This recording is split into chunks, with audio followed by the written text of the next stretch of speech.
Media సోదరులకు నమస్కారం. నేను మొన్న ఈ వెలుగుమట్ల గ్రామాన్ని ఆ ప్రాంతాన్ని కూల్చివేత అనంతరం సందర్శించడం జరిగింది. ఆ తర్వాత అంబేద్కర్ భవన్లో, ఆ తర్వాత ఇంకా వేరే చోట్ల ఉన్నటువంటి నిర్వాసితులుగా అక్కడ ఉన్నటువంటి వాళ్ళు ఎవరైతే ఉన్నారో వాళ్ళని కూడా కలవడం జరిగింది.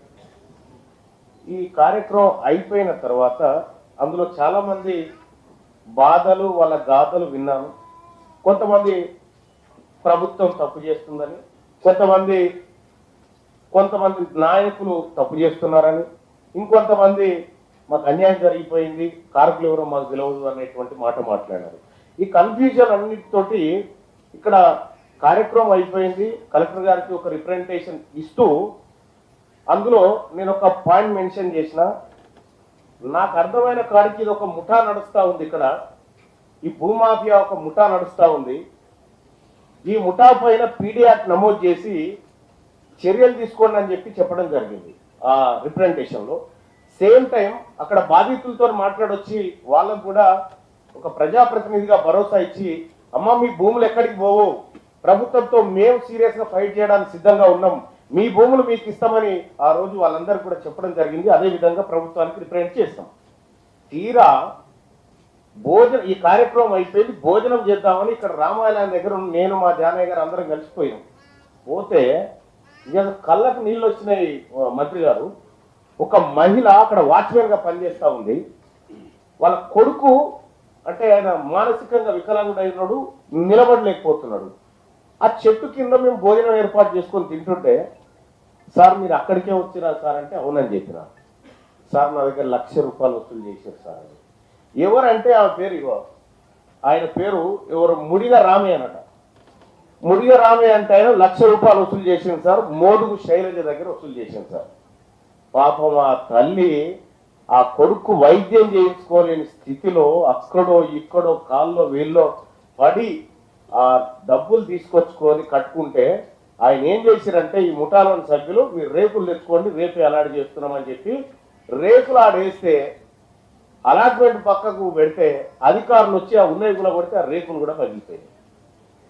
పాపం ఆ తల్లి ఫోన్ నెంబర్ లేదు నా దగ్గర, కానీ ఉంటే మాత్రం నేను గౌరవ మంత్రివర్యులకు చెప్తా ఉన్నా, ప్రత్యక్షంగా ఆమె గోస చూసినా ఆవిడ కూడా ఒక లాట్ ఇవ్వాల్సిందిగా మీ అందరినీ రిక్వెస్ట్ చేస్తా ఉన్నా. అలాగే సార్, ఈ ఖమ్మం జిల్లాలో ఎవరైతే బాధితుల చెరలో దిక్కినటువంటి వాళ్ళు ఎవరైతే ఉన్నారో, బాధితులు ఎవరైతే ముఠాలు మీకు న్యాయం గుర్తుపెట్టుకోండి. ముఠాలు నా కాడ చాలా ఎవిడెన్స్లు ఉన్నాయి.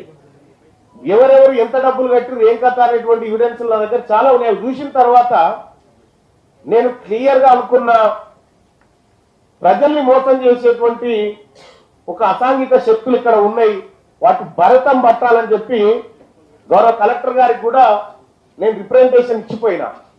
ఇవాళ ఏదేమైనప్పటికీ కూడా 311 మందికి పట్టాలు ఇస్తూ రాష్ట్ర ప్రభుత్వం మా అందరి కోరిక మేరకు నిర్ణయం తీసుకున్నందుకు రాష్ట్ర ప్రభుత్వానికి కృతజ్ఞతలు తెలియజేస్తూ, అలాగే ఒక ఇల్లు కడితే సరిపోదు, సౌకర్యాల సంగతి కూడా కొంత తేల్చాల్సినటువంటి అవసరం ఉంది. అక్కడ బడి ఉండాలి, ఓ పార్కు ఉండాలి, రోడ్లు ఉండాలి, మౌలిక వసతులన్నీ త్వరితగతిన పూర్తి చేస్తే బాగుంటుంది అనేది ప్రభుత్వాన్ని విజ్ఞప్తి చేస్తూ, సార్ మరి ఇంకా కొంతమంది మిగిలిపోయినారు, వాళ్ళకు రాష్ట్ర ప్రభుత్వం ఇప్పుడు 311 మంది పేరు చెప్పిన వాళ్ళు, మిగతా వాళ్ళ పేర్లు ఏ స్కీమ్ కిందకి తీసుకొస్తారు, వాళ్ళని ఎట్లా లబ్ధిదారులుగా చూపెట్టదలుచుకుంది ప్రభుత్వం అనేది కూడా చెప్తే బాగుంటుంది సార్. ఎందుకంటే వాళ్ళు కూడా ఈ ముఠా చేతిలో అక్కడో ఇక్కడ మోసపోయినటువంటి వాళ్ళు కాబట్టి వాళ్ళకు కూడా మిగతా లబ్ధిదారులకు కూడా న్యాయం జరగాల్సినటువంటి అవసరం ఎంతైనా ఉంది. ఇక ఈ భూదాన్ భూములకు సంబంధించినటువంటి అంశంలోనే కాదు సార్, చాలా భూములు పేదవాళ్ళు అక్కడో ఇక్కడో గుడిసేసుకుంటే కొద్దిగా కఠినంగా వ్యవహరించకూడదు, ప్రభుత్వం చూసి చూడనట్టు పోండి.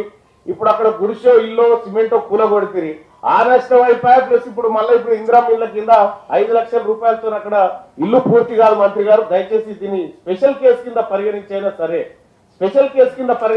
సరే లబ్ధిదారులకు కొద్దిగా ఎక్కువ అమౌంట్ వస్తే మీరు ఇచ్చేటువంటి ఫ్లాట్ లో కూడా ఒక అందమైన కాలనీ ముగ్గురు మంత్రులు కలిసి ఇక్కడ శంకరుని కనుక త్రినేత్రం ఉన్నట్టుగా ఖమ్మానికి త్రినేత్రులాగా మీరు మంచి ఇల్లు కట్టించి ప్రభుత్వమే లబ్ధిదారుల చేతుల్లోకి అనా పైసా కూడా జరగకుండా మీరు ఒక హామీ ఇస్తారేమో అని వాళ్ళందరి తరఫున తమరికి రిక్వెస్ట్ చేస్తా ఉన్నాం సార్.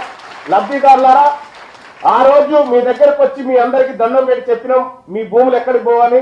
ఇవాళ ఇదే కార్యక్రమం పట్టాల పంపిణీ కార్యక్రమం దగ్గరికి వచ్చినాం. ఇంకా ఏ కష్టమైనా నాలాంటి వాళ్ళకి కానీ మంత్రులకు కానీ ఎవరికైనా ఓపెన్ గా చెప్పుకోండి, కానీ మధ్యవర్తులను సంప్రదించకండి. ఇది నేను చెప్పదలుచుకున్నట్టు అంశం. Thank you sir. Thank you.